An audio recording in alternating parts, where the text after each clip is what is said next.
Lewis général abeti moko likolo akeko yiba porte-monnaie yango général ayibi akeko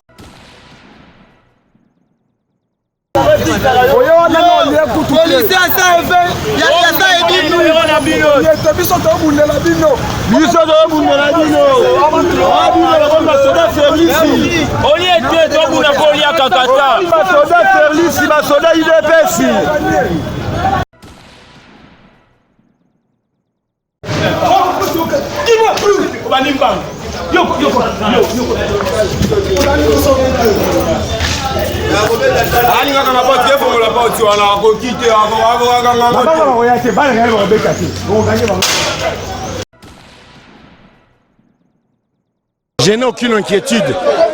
Je sais que c'est ça. Ce sont là les agitations de tout régime moribond. Tout régime faible réagit comme ce qui se passe là, en empêchant l'opposition de manifester. Et ils sont en tort qu'ils nous disent.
Tumbo alobaki eza biso nyonso Congolais nyonso que ce soit moi na IDPS Kabila azocholisa mboka fongwama o Kabila to Tshisekedi te na lobi na Kabila salinini ndeko Kabila a nommé Tshisekedi on sait que Bemba banga Kabila na lobi boye Kabila Bemba azokanela na Kabila po Tshisekedi elo rotin Tshisekedi bazuba cheye wana étiquette makambo ezo le que y a un voyage combien de voyages banda bandi azana voyage mais awa bazo picola ba député opposition wana bazo picola bango po ko isa yelobi na parlement ya zo bete pongi na pongi merci beaucoup monsieur journaliste yotumba eza makasi merci c'est les faits zaté ndeko mbote ndeko na ngai to moni bino abo pour la marche mais la police eza pembeni awa eza ye pour la Bemba bangisaka parce que présence ya Bemba na kati ya mambo yo Kabila na partenaire na ye babi force à Bemba Kabila nani Kabila na partenaire na ye nani Tshisekedi président Félix Chilolo wana Tshisekedi Chilolo ayebi yena mobali na yena partenaire bango mbale ba partenaire ba yebi force à Bemba zoya tolobi bazubo konzo bazwaki oyebi bango moko donc c'est que marche le sale matin marche ko sale matin pour ba côté biso depuis 5 heures mais tozali awa tozobe o ba vangu le 23 ba congolais nyoso bisika bozali tozoyamba Bemba est-ce que na ministre ata soki Bemba yo sani koye Bemba koyi mobale ye koye Bemba koyi mobale ye koyi mobale za koyi na yaka pe liboso Kabila bangaka ete ntango yaka le premier tata na yo lelo eza yo lo deza nani lelo to lobela na Tshisekedi ya bongo te Tshisekedi ebi koyi mobile Kabila kima kinga kati ebi koyi mobile azoya même ata président Félix paso banga Bemba Félix ayebi koyi mobile Félix oyebi koyi mobile mobile azoya dimanche toza wa po tata na biso azate le 23 toza na tata na biso wa le 30 makamesili merci le 30 eza date ya indépendance siko indépendance ya biso na tozongo nanu te tokozwango le 30 mais ba pesi bien na la police car ndi ba yebo donc c'est que mama Kabila zongi kaka wa ba la police on eka ko kanga bino Kabila Tshisekedi égale Kabila Tshisekedi azana kati ya Kabila donc Kabila azana kati ya Tshisekedi donc Kabila meli Tshisekedi Kabila meli Tshisekedi na bien yo tala bazo invalider ba député ya opposition bazo bakisela kaka Kabila donc moi ça zakene loko lo bate pa mobali na ye Kabila za ko valer biso avaler Tshisekedi yango moto lobi na Kabila oko sanja ye donc yo sala ba bo ketchwa donc ndeko na yo te yali kamba bo ketchwa te yali kamba ekolo soki na ekolo zu liberté no to ko zwaka te ba kufi na mama yembo balekinga pe na loko te kufi kuna na mama yembo chaque jour bato bazozanga médicament kisi nzala pasi solo mboke komi solo Kabila za solo Kabila yo Kabila solo toko bengano kalamite yo tozoya na kinga kacho ko ya mabiso merci beaucoup ndeko merci papa mbote na yo mbote ndeko na ngai moni présence na awa to éviter la police empêcher bino bosa la marche est-ce que bilo Kabila bana ko empêcher bino na Tshisekedi pas osala ngoto ndenge nini Tshisekedi azalinde simbelanga wana asimbele nini simbelanga pouvoir wana na kozwa yango Tshisekedi akosala eloko te na mboka ngo abende misale belé wana za manteka pakoli bakongolais manteka posi manteka ngai nazo dénoncer parce na boy manteka wana mais bakongolais bazolala bapakoli manteka tala bato bazokufa na nzala FCC cash bakosala depuis tango lié déjà naliete nakolia nini nakolia pona ni oliete na mboko oyo bato baliaka na ROT na mboko oyo bato baliaka na bamini ba 23h mwa bilo nini bato bakolia bilo nini awa kaka matembele ti ezanga miliki bana bazomona pasi tala kena na ngaba bana mike bakolokota nzala eleki bana ba 2 ans 3 ans bakolokota mabanga wana po bakenda kote kena kana ngaba kanga photo bana bakolokota mabanga nzala bakimikasi balokota mabanga po batekaka yango alors marche lelo message ezanini message ezali ke biso toyaki na marche bapolisier na oyo baza bapolisier FCC bakopekisa biso na marche IDPS na PPRD basali désordre awa basali bakangi mutu moko te mais biso tosi baza na pouvoir mais pouvoir wana pouvoir moko tokomona yango monstre tozo comprendre yango te biso toye maboko mibale toye tomani oza biloko ate tala kanina te milangi awa te tala elongi oyo contrôler yo elongi oyo eza ya bato ya mayele MRC eza parti ya bazana yo soka MRC abambi libanga oyoka MRC abambi libanga abuki porte merci ndeko mais nde eloko na ina dénoncer awa FCC Kashi bakosala complot contre Jean-Pierre Bemba. FCC Kashi bakosala complot contre Jean-Pierre Bemba. Pe kosimba te Bemba zali ko mobile ya bunda na ko sambo. Merci beaucoup. Oui bandeko tozo continuer toujours na élément na biso awa. Donc bato ba osala bomba marche awa to so un peu bato ba osala ba marche yango linge bana kala mingi te bazo ko persister toujours na la police. Ba persister toujours na la police. Tomoni papa ça très méchant papa Mbote hein. Oui Mbote. Papa tomoni na bakanda bweponi. Non, on a zali responsable la jeunesse adjoint à MLC. Alors comme tomoni que FCC na cash bazo ko gérer pays te. Oh bazo gérer bien. Bazo gérer pays malamu. Voilà pourquoi MLC alinga joie makambo en main. Mais on est comme côté mais la scope pouvoir on les ali coup d'état. Mais la pouvoir te. To constater que il y a l'incapacité de gérer. Ya nani? To moni situation zaki na 1960. Il y a la cacophonie. Voilà pourquoi Sukoyo MLC la Mouka il faut bazo makambo na maboko.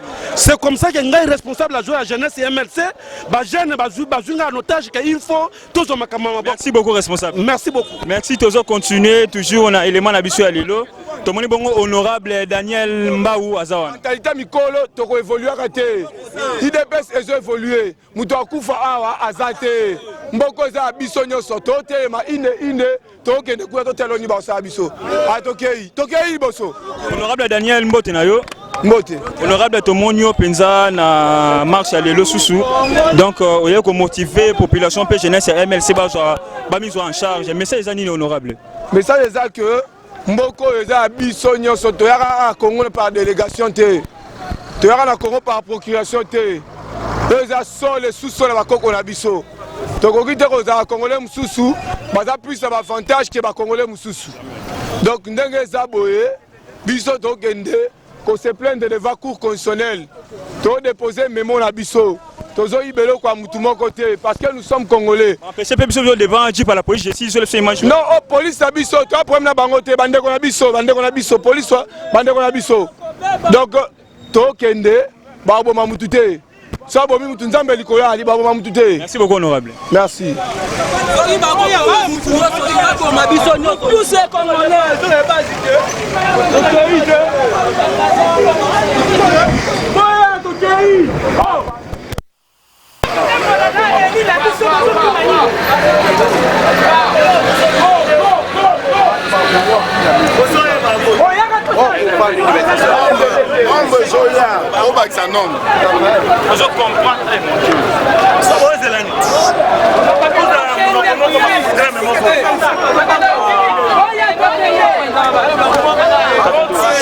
Honorable Tomoni présence na yo on a marché lelo mais jusqu'à présent tous a empêché dans la police congolaise. Tous batté et loko yo botelemi la l'autre fois na mandat passé mais ils ont sur na mandat oyo. Inquiétude les années honorable. Je n'ai aucune inquiétude. Je sais que c'est ça. Ce sont là les agitations de tout régime moribond. Tout régime faible réagit comme ce qui se passe là. En empêchant l'opposition de manifester. Et ils sont en tort qu'ils nous disent le comportement de la... a permission pour aller là. Tout a été fait. Tout a été fait. Mais alors pourquoi vous êtes empêché? Justement, c'est la crainte d'être confondu en public. Donc c'est le retour Jean-Pierre Bemba au Salimate parce que sur des marches à l'élo déjà bouillé à Pacifique et au Salimate. Dans les retours sur les Jean-Pierre Bemba ils arrêtent à bouiller à bouiller. Et il sera accueilli avec l'enthousiasme populaire. Et rien ne l'empêchera. Merci beaucoup. Noah. Merci.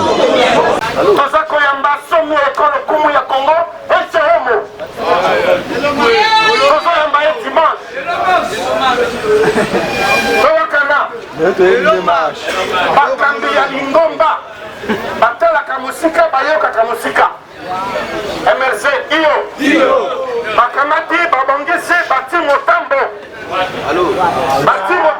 pona nini bati motambo likama esalema sasa hivi po bapekisa arrive ya Jean-Pierre Bemba MRC iyo biso kolobi na bango liso likolo ya liso tokopesa bango nzela wana te tokopesa bango nzela wana MRC iyo Bemba iyo lelo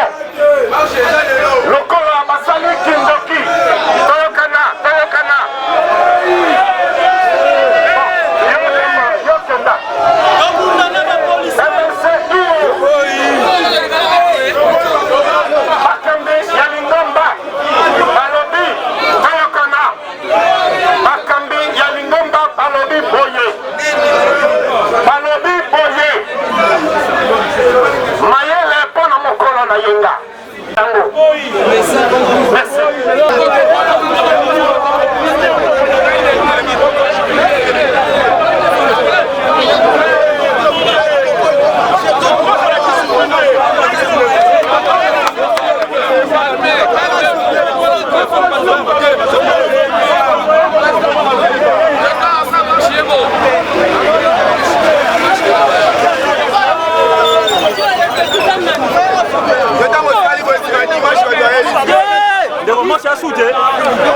bapekisi biso toke match mpo no bakokanga rivage ya Jean-Pierre Bemba biso tolobi tokokende kaka okende kaka me tomoni keno bakonzemene bakoti na kati ata bango baboyi biso tokokende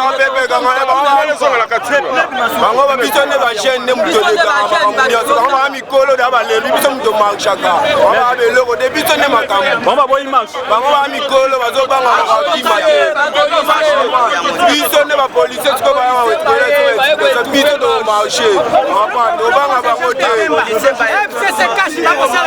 windeko olobi nini bon olangi na éclaircir ozomona oyo ezali profit baprofite ke non Igwe Jean-Pierre Bemba aya te ntango désordre kosalema baloba non i moyen ke non accueil pacifique ezala mpona président Jean-Pierre Bemba c'est pour cela tozomettre tozotia attention na tous les militants ya Lamuka plus MLC tomelama ya pio le dimanche prochain toyamba président Jean-Pierre Bemba et après là tokoyoka lisusu eloko moko te nyonso marche bakolancer tokosala soki te totika tokotika te mais tozomettre en garde à monsieur Félix Tshisekedi qui est le commandant suprême pour le moment qui est en train de mobiliser l'armée et la police pour attaquer le peuple congolais. Tozomettre en garde, tozoformer la communauté internationale et nationale.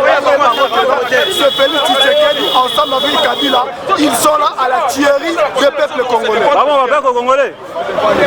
Parce que le peuple congolais n'est pas le peuple congolais qui empêche la manifestation de Bango. Continue la police, Kobeta Massas, Kobeta Bagaz, continue la balle réelle, à bout portant.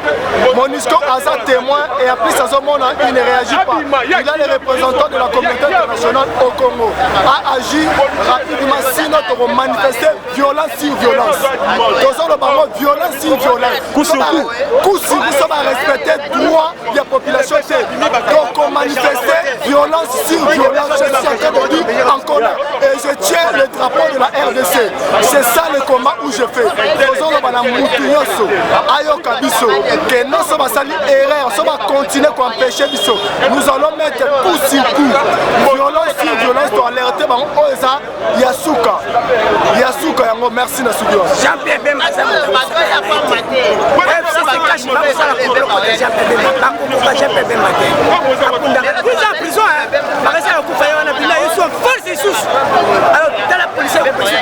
Baboli ça marche pour un nid.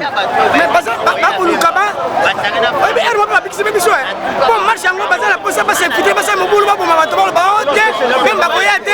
Alors, j'ai la banque, toutes choses du concours bien de ce qu'elle m'a dit, c'est qu'il soit après son plan. Là, ma salle qui déjà fait mon rapport, il est besoin de mailler les sous. Les gars, c'est une façon de sous. Bali pate bango basala pour la moko biso souffrir. Même si bango to comme ti janvier, mabe kozala, ouais ça bango ti janvier.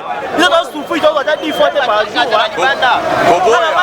Bino ba olande bango ni. Biso ala bango to mo bango basala biso fati. Biso aposta so ça le côté la moko biso ba j'ai to souffrir to se trouver. Pour nini boy? To bona bango les gars biso ba télévision ba français. Bali pour la bango pour basala les portes comme pour la mort la biso moko. Démocratie, ça a toujours réduit. Empêcher marche et la violation, il y a un milieu pour la mission. Si on traite toujours de violer la Constitution, pas ça pour violer la Constitution pour la mission. Pas ça toujours pour violer Mboka. Par contre, il faut empêcher marcher. Pas ça pour nommer des députés. Pas nommer des députés. Les députés, la souveraineté appartient du peuple. C'est le peuple qui avait élu ces députés-là. Amener la Cour constitutionnelle en dehors du délai.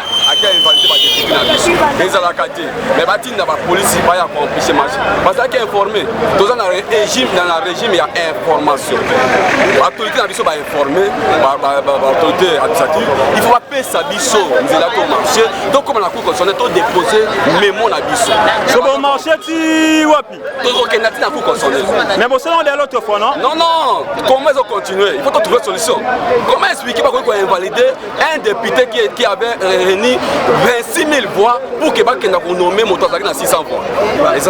Merci beaucoup. Président Parlement de Bumbote. Mbote yaya. Tomonio awa lisusu na kata marche le message ezani. Voilà, la petit message na ba congolais et loko dozo sala eza ya lamuka te. Eza yi le PCT. Eza ya peuple congolais. Donc sauvons les Congo peuple congolais. Kabila asali alingi biso na katikati. Que ce soit Chilombo, que ce soit biso na lamuka, Kabila biso na katikati. Déjà Chilombo, nomination na pouvoir. Colonel Karouisi ya Kala district ya Omoni ya Moyo Omoni 0-0 baboma na banyama na Lewis général abeti moko likolo akeko yiba porte-monnaie yango général ayibi akeko yiba porte-monnaie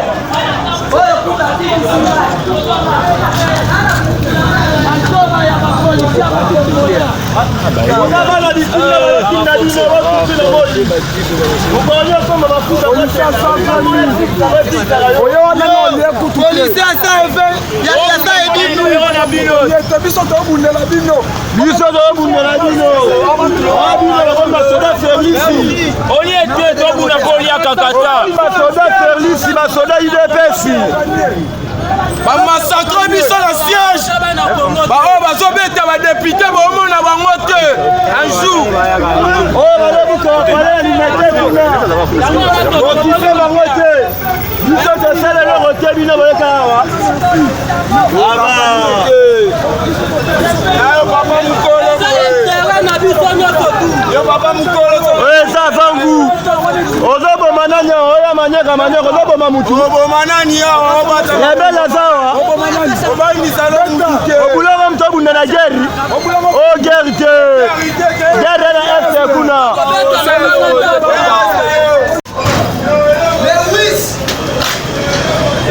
Lewis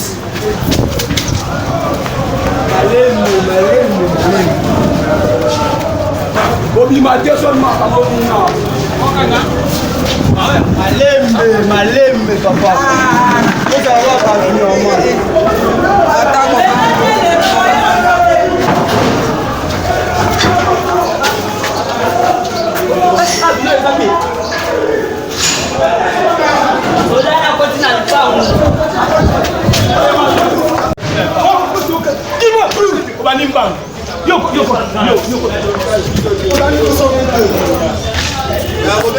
alingaka na poti efongola poti wana akoki te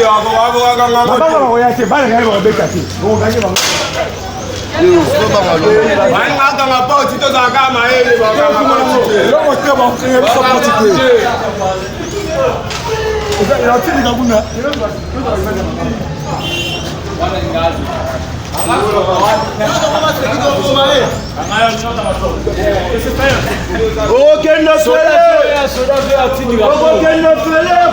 papa misu bazala na basoutenir na mabanga porte ane ando fungwa makaka biso na bango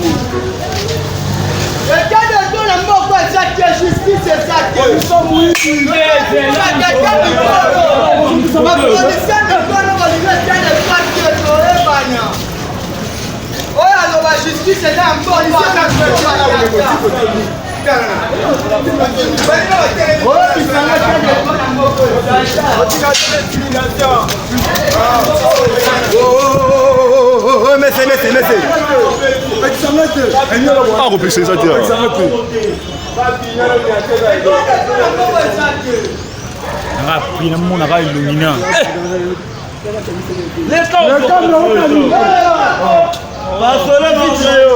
Yo le ka vitesse On passe au vite, on va mort.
Oh!